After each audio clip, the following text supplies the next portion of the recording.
Usually, before I go shaking my tits for the press, I like to go see how the professionals do it.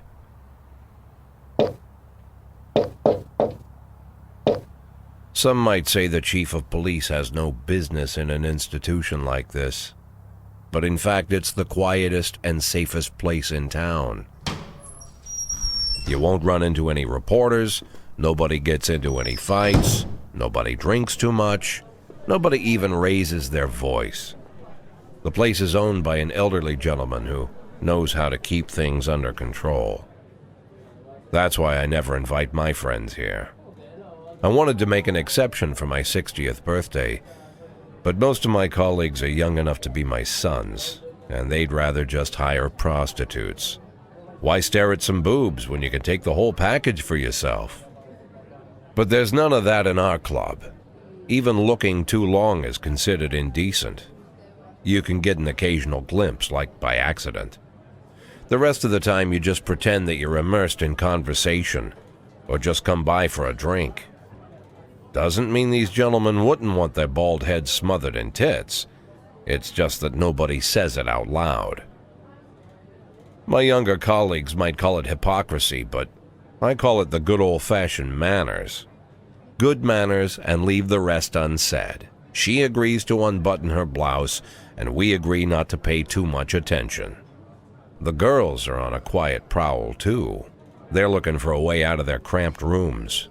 Maybe make friends with some wealthy patron with a pacemaker and dentures. Everybody wants something. But we have to control ourselves, or we'll all turn into libertines and prostitutes. Hell, if there weren't any rules, I'd be belching and farting, jumping up on the table, arms held high, yelling, "Shake it, baby!"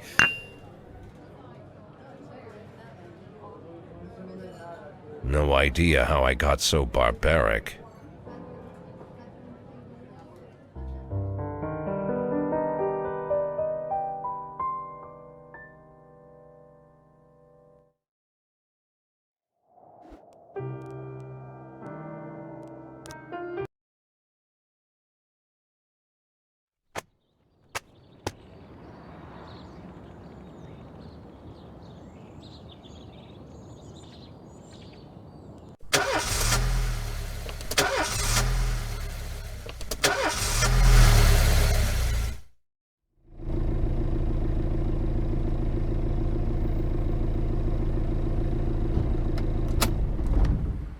When I was a kid, my father sometimes told me at bedtime that if I closed my eyes and didn't open them for a long time, all the demons would blow away.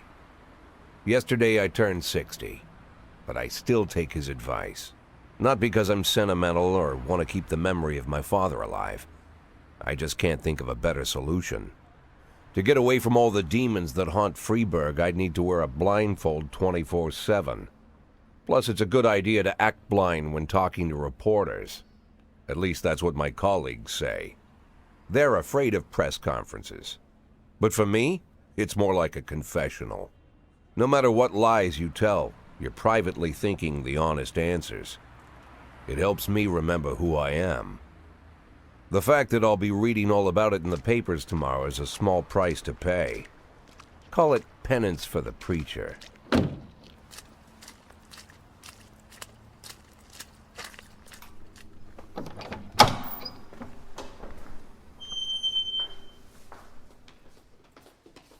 This is the first time I'm afraid of those answers my mind has given me.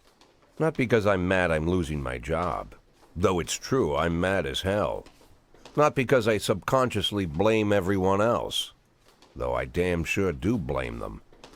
And don't even ask me what my next move is. I can't imagine. But even that doesn't scare me. The worst thing is, I know I'm gonna have to do something. And I'll be damned if I know how far I'll go. I may have a lot of vices, but predictability isn't one of them.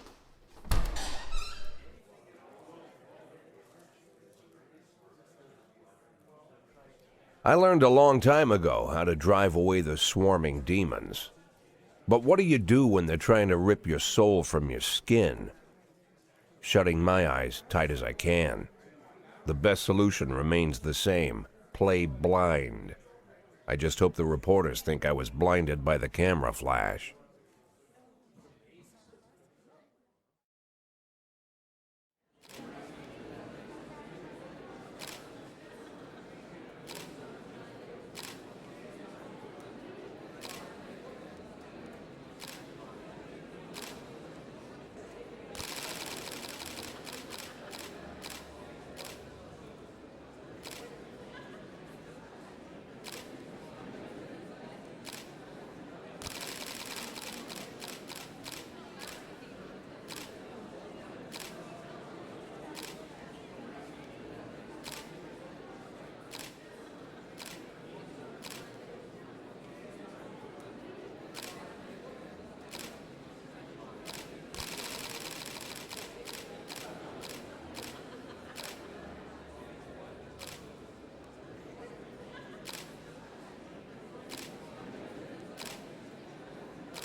How's the back today, Mr. Boyd? Same as usual. How did the press conference go? You can read about it in the newspapers tomorrow. Don't let anyone in. Even Mr. Kendrick? Especially Mr. Kendrick.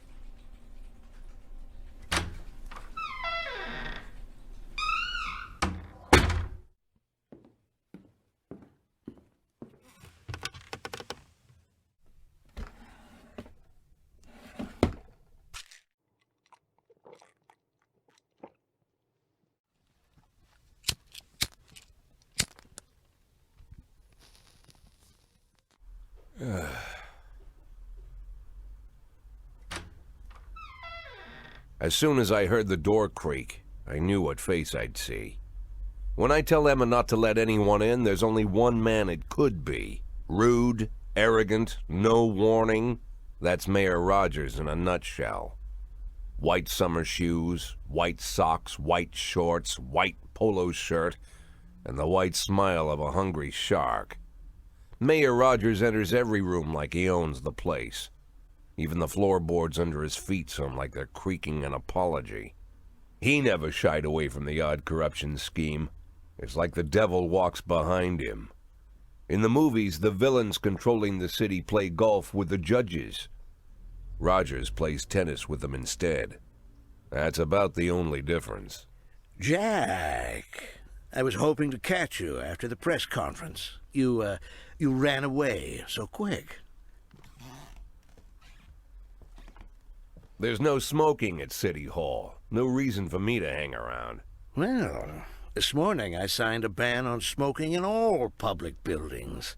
Soon you won't be able to smoke here either. Soon enough I won't be here at all.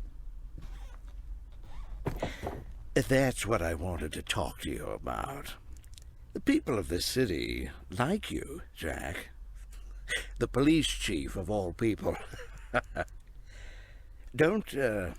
Don't betray that, Jack. Don't get wrapped up in any schemes. Sit nice and quiet for the next 180 days, and you'll be remembered as a hero. That's the only thing that you still have left. Be the hero. Then how am I supposed to scrape together a retirement fund? You had a million chances to secure a luxury pension, one that even I would have envied, although I've never set aside any money for myself. I'm not planning to retire anytime soon.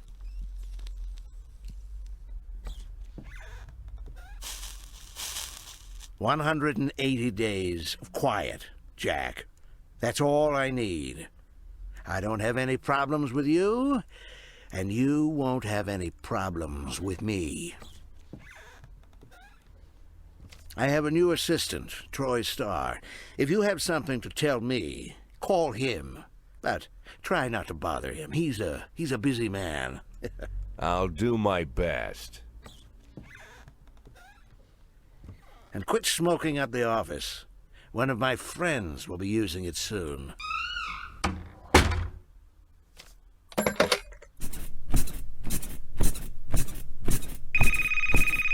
Oh, I'm sorry, babe. Only the mayor has this number. Mr. Mayor? Yeah, is this Troy Star? Yes? Go fuck yourself, Troy Star.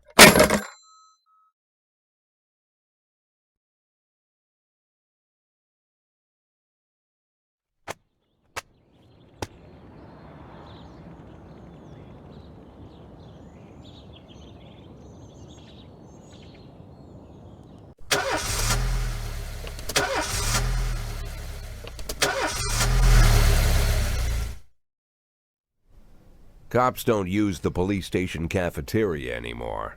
There's some kind of stigma against sitting shoulder to shoulder with your partners. Everybody just takes snacks from the machines or grabs a meal and hammers it down in the corner like a vulture on a corpse. The main thing? Don't look into anyone's eyes.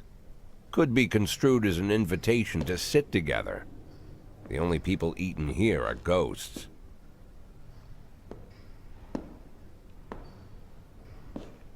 My deputy, Francis Kendrick. He recently became one of those ghosts. The subject of one of the most devastating corruption scandals in the history of Freeburg. No evidence to support the accusations, but everyone knows Kendrick's days are numbered. I need that file I asked for. Needs to be ready tonight. Francis didn't say anything, but I understood. Ghosts aren't supposed to talk. Besides, I got a feeling he was already finished.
Looks like we have a situation here.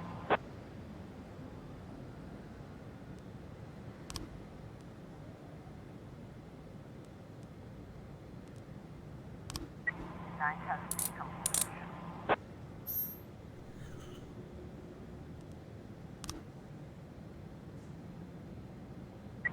311A complete.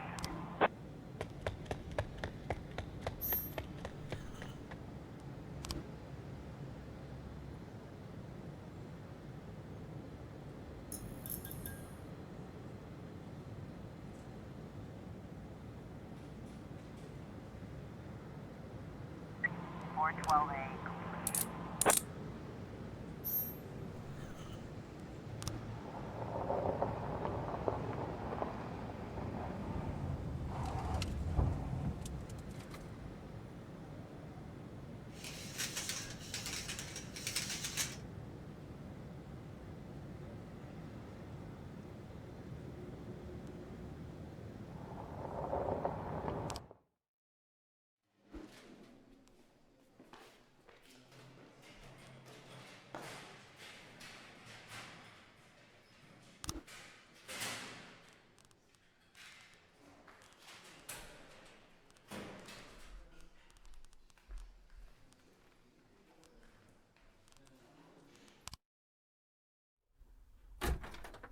Used to be, when I asked Kendrick to stay late at the office, he liked to grumble and crack wise. Nowadays, he doesn't have the strength for it. Slumped shoulders, blank stare, wrinkled skin. The past few weeks, I don't hardly recognize my old friend. In his younger years, he reminded me of a gallant royal officer in an old Kipling story. Kendrick isn't just crumbling under the weight of the public pressure, but from the shame of it all. Internal Affairs raided the library he inherited from his grandfather, hoping they'd find buckets of cash stashed in the pages. Heard about the look on his face, the fearless policeman standing helpless in horror. I've known Francis for 30 years. The past 20 years he's played loose with the law. And I know that at a certain point every stolen dollar brings more misery than anything else. Probably sounds crazy, but I sympathize with the guy. What can I do? Your friends are your friends, and these are the waters we swim in. Called all of the people on that list today. Now they know you're in business, so you could get a call from any of them. You don't need to worry about any of them. I've cleared them all. And what kind of business are we talking here? It's nothing too serious, just like you asked. Should be just a few small favors. Payments will vary depending on the situation and who you're dealing with. How much are you looking to earn? $500,000. $500,000? Why not a whole million? Because everybody wants to take $1 million. Figured I'd try something different. $500,000 in 180 days? Well, you could earn it all above board if you netted all the big fish and hit all your bonuses. Never knew you for a fisherman. Well, you never got into my business, and I'm not trying to get into yours. But be careful about bringing in any other cops. Sooner or later, they'll put the finger on you. And one more thing, Jack. I remember what you said, but I should probably add one more name to that list. Christopher Sand. Sand. Christopher G. Sand. Everyone knows the name, but few could tell you who he is. The old man stays away from the spotlight. Always wears old-fashioned jeans and knitted sweaters. Gives to charity. Rarely attends social events. An avid hunter, I hear. Even dabbles in poetry. You'd never guess he's the head of the oldest and most powerful gang in the city. Goes back as far as his great-grandfather. And Sand is strict about following the old rules. He rarely involves himself in commonplace murders and robberies. Hardly needs to intimidate anyone to get his point across. The people who work for him each have their sphere. They provide protection where needed, even work with the authorities when they want to make a deal. Meanwhile, Sand pulls the strings without getting his hands dirty. People sometimes mistake his quiet approach. A couple years ago, an arms dealer decided to expand its business without asking permission, and his whole family paid the price. In 4 weeks, Sand killed 31 people, old men, women, even a few teenagers. And Sand's people made sure every paper reported it. Frank, I don't want to hear you say that name again. Jack, please, listen to me. I'm in with these guys. We agreed, Frank. That's not the kind of business I'm into. I don't go there. Never have, never will.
1210 complete.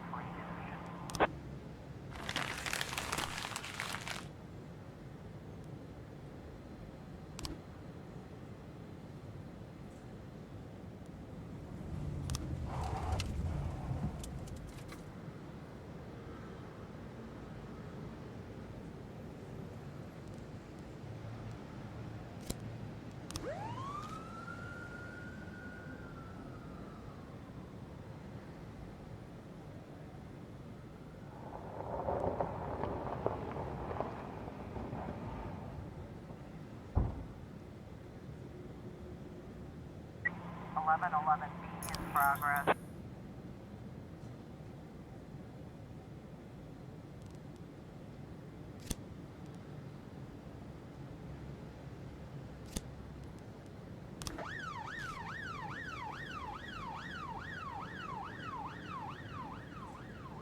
Floor 11 in progress.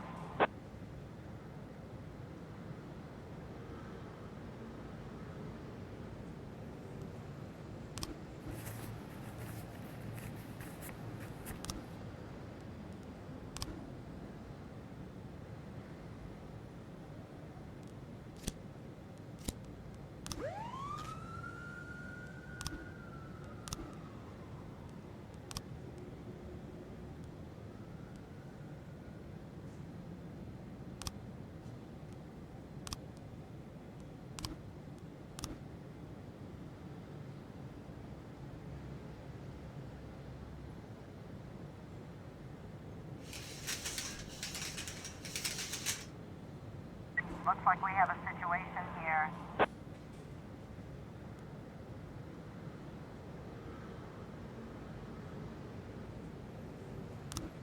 1111 B complete.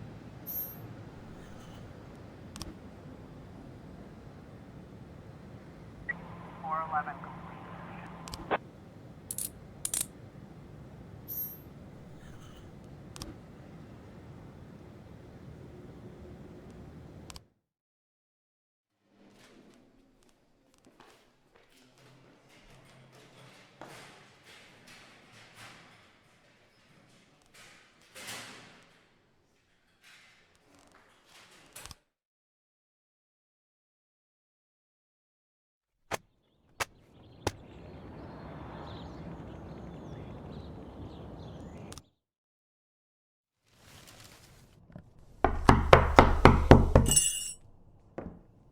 Whenever I'm alone at home and there's a knock at the door, I always hope it'll be my wife, Laura.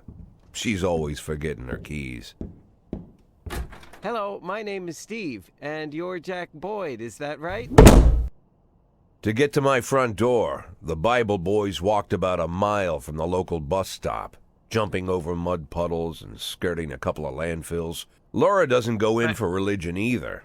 But according to her, these brave lunatics with their fake smiles deserve at least a minute of attention. She patiently listens to them, asks them questions, regales them with pastries, and never once dropping a hint of condescension.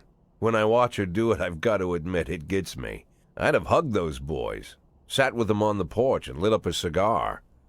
But a month after Laura left, all I could do was quietly ask them not to bother me.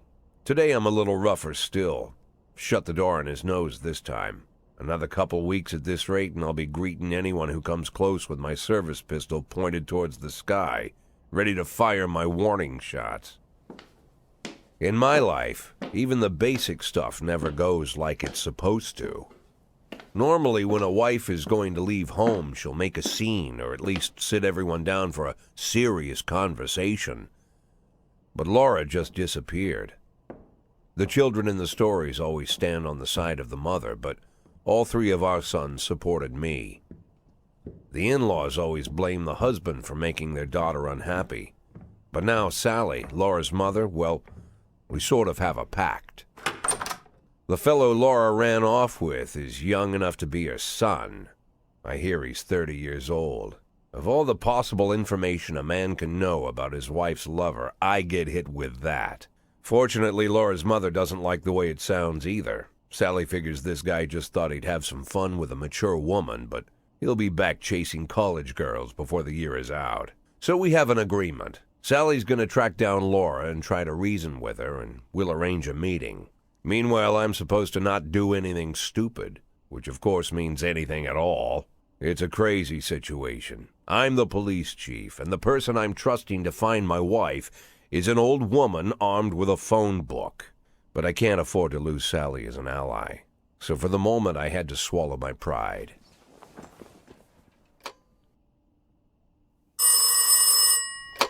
Hello. Mrs. Markham, this is Boyd. Oh, is there any news? That's what I wanted to ask you. Have you found anything? An address, phone number? Have you spoken to her? Don't worry, Jack. I've narrowed the range to 2 suspects, or whatever you like to say at your police building. At my police building, we find people faster than a funny old woman chirping on the phone with my wife's girlfriends. Oh, you're an old man, Jack. Come to your senses. They'd give us straight odds on the street. But I've got more energy, Jack. Maybe you think I'm a foolish old woman, but I go to my book club, argue with the girls about Byron, and it gives me energy. I talk to my dogs, and it gives me energy. And you have nothing, Jack. You don't even have a hobby. You got no passion. It's why Laura left you. Let's not go back into that, Sally. Find my wife, and we can discuss my hobbies later. I'm waiting for your call, and my patience is running thin. Laura, if you've stopped loving me, I'll let you go. I can't expect the impossible from you. Just don't let me die out here, okay?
311A in progress.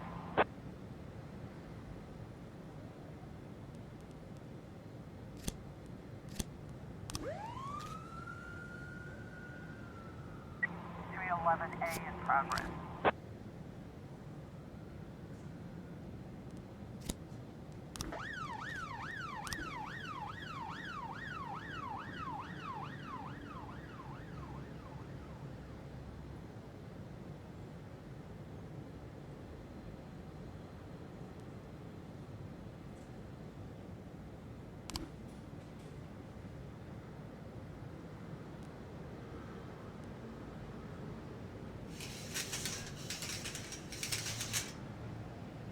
Looks like we have a situation here.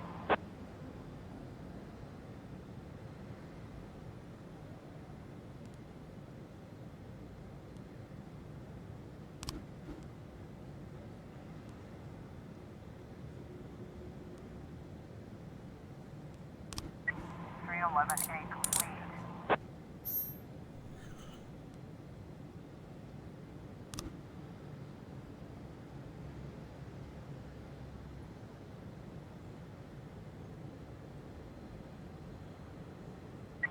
.311A complete.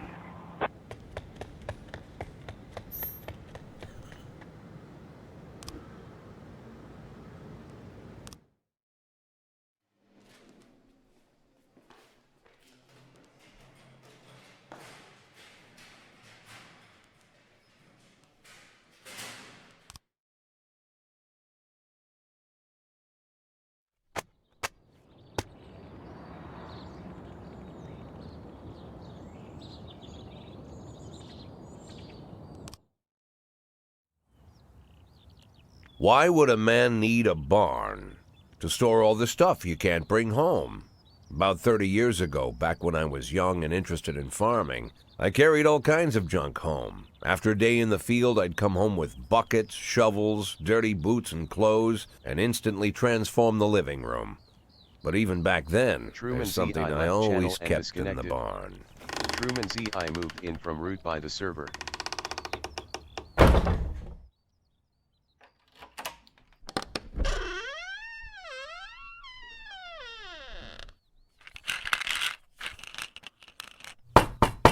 I stopped keeping my pills inside the house because every time I was about to take a triple, someone would knock on my bedroom door.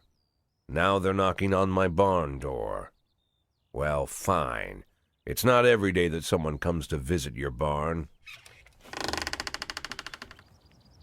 In all the years we worked together, Kendrick never came to visit the house.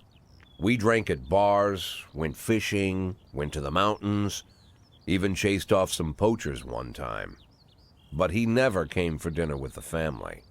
We never watched football over here. And now he's brought his friends to visit my barn. I always try to look unsurprised, like it's an everyday thing to get visitors at the old barn, especially guests with their own personal bodyguards. But Kendrick is sharp enough to see he's caught me with my pants on backwards. Sorry for the surprise, Jack. We saw you from the car. Figured we'd find you in here. I'm going in for a minute, fellas. These guys will wait outside.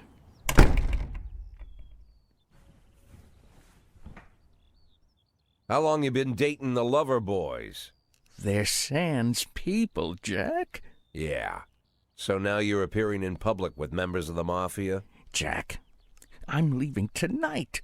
More like fleeing. Jenny and I are taking the girls and making a run for it. Probably won't be seeing each other again. I've got new documents, a new name, a new life, everything new. The papers say you're still working your last week for the department. I've got to get out today. I won't be getting another chance. Don't know if you noticed, but the whole city is against me. You told your Mafia friends about your plans. Jackie, if I don't fix everything with them in the next few hours, they're going to kill me. And not just me. My family, my relatives, God, Jack, I don't know who else. They found out that I was planning to run, and they demanded that we close our contract today. Your contract, Frank? Really? Is that how you talk now? Maybe you should call in the lawyers to straighten all this out. Now is not the time, Jack, please. I have a commitment to them until the end of the year. They need an inside line at police headquarters. I can't just give them back the money. That's not how the mafia works. If I can't find someone I can trust tonight, I'm dead.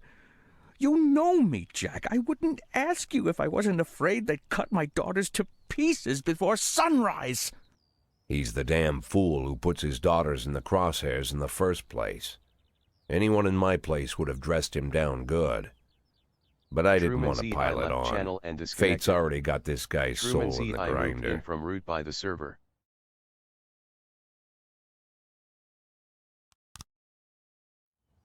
I'm not gonna lecture you, Frank. I don't think I have anything to say that you don't already know. I'm sorry for your family. I wish them all the best of luck.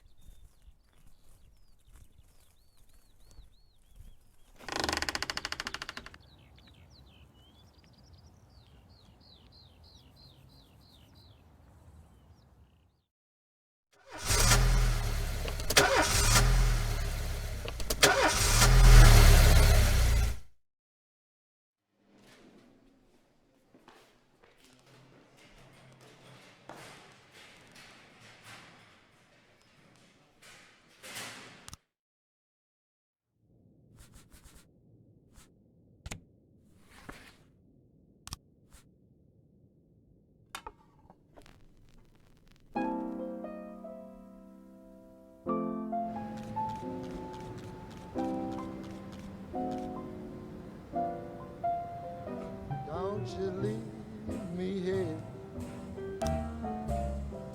Don't you leave me here. If you must go, sweet mama, please leave a dime for beer. Rooster crow and the hen ran around. She said, if you want my fricassee, you'll have to run me down. 210 in progress.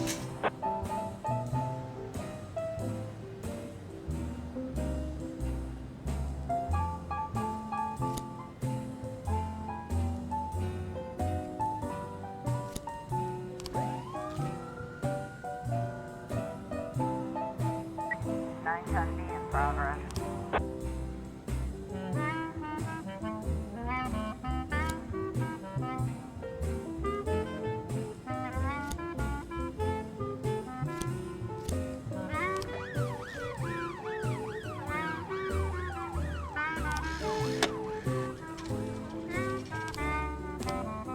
I'm Alabama bound. 311A in progress. Alabama bound. I followed you round from town to town. I'm Alabama bound. Don't you 210 complete. leave me here.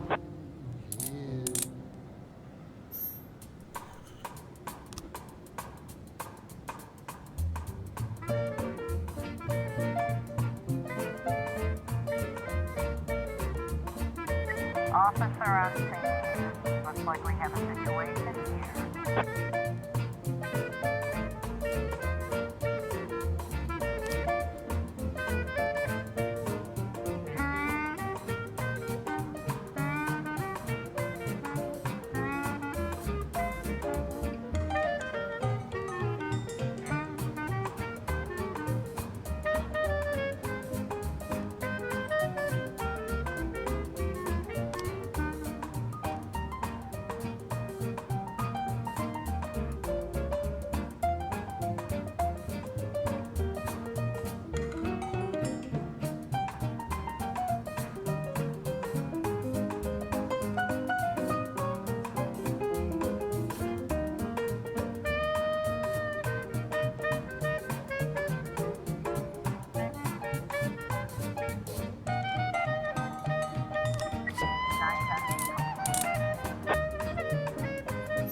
11A complete.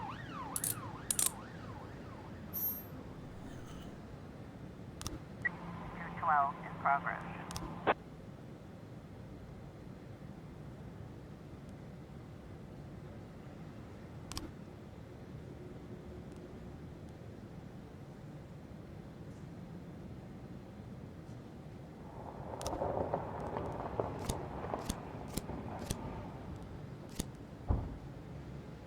Can you hear this?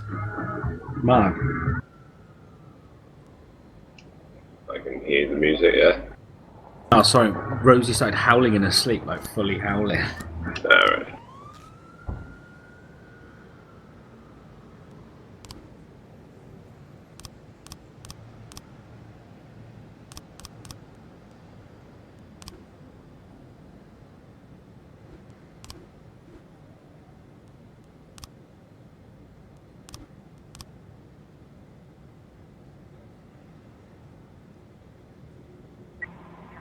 Complete.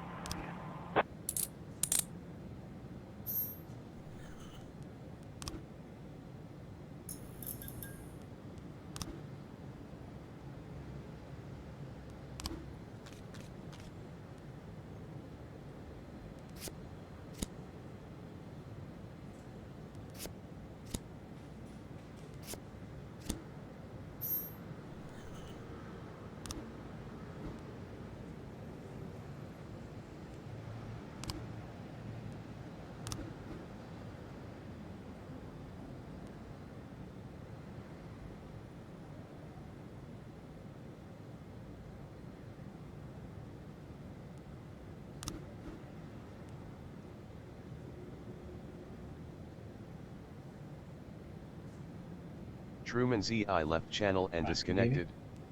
Truman ZI moved in from root by the server.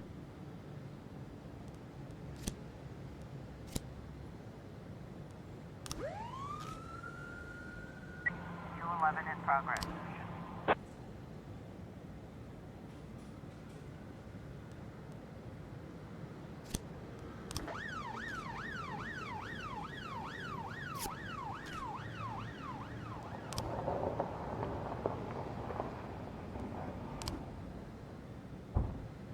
What are you up to? What? What are you up to? That's all three. Oh, okay. Where are you? How is it, Sean?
I don't have to fucking walk off a cliff for no reason at Dark Souls. I've become the noob.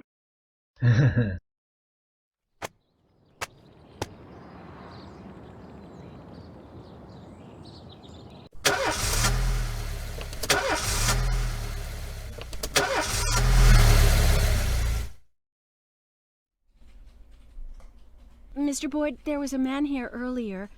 He left you this. A man? What man? Who let him on this floor? I don't know. I've never seen him before. I asked him his name, but he just ignored me. He was talking on a big telephone, you know, one of those portables. He gave me this envelope and left. Damn. Okay, let's see about this.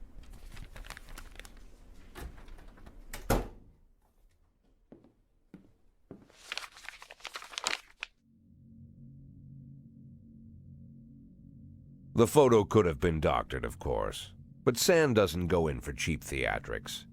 Kendrick is dead. His family is dead. and they probably died slowly and painfully. But San's got a bigger game. He's not trying to frighten me. He's just trying to clue me in on the facts. I didn't agree to work for him on my own, so now they're just going to insist. Boyd. Good morning, Jack. I believe you just received my message. Who am I speaking with? Oh, I'm sorry. I forget some people don't recognize my Benjamin. voice. But I assure you, Jack, Oh, I was playing this if I out was on sitting Batman. right there in front of you, you'd have no trouble recognizing me. Like I was a member of your family. Even better than a wife, perhaps. A wife can betray you. No man is immune. I don't talk to people who don't tell me their names. Oh, Jack, don't be so childish. You're too old to run away from strangers. Yes, we both are. And in our old age, friendship becomes rare and all the more precious. But of course, we must work with new people and find out new names. So if you insist, Jack, let us formally meet. Hello, Jack Boyd. I'm Christopher Sand. Wonderful, Mr. Sand. And what is it you do for a living? Oh, you'll soon find out all about that. Well, you'll learn much more than a simple policeman could ever expect. You're a simple policeman no longer, Jack. Don't turn off your phone. You start today.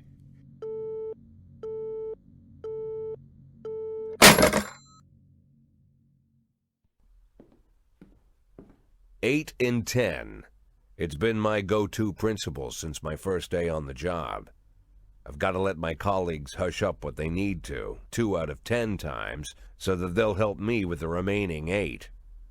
80 out of 100, 800 out of 1,000. I'm proud of those statistics. It's not so bad for Freeburg, right? But now I just officially became a mafia whore. I'm supposed to be fearing for my life, for the lives of my wife and children. But the only thing I can think, what's going to happen to 8 and 10?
Nice.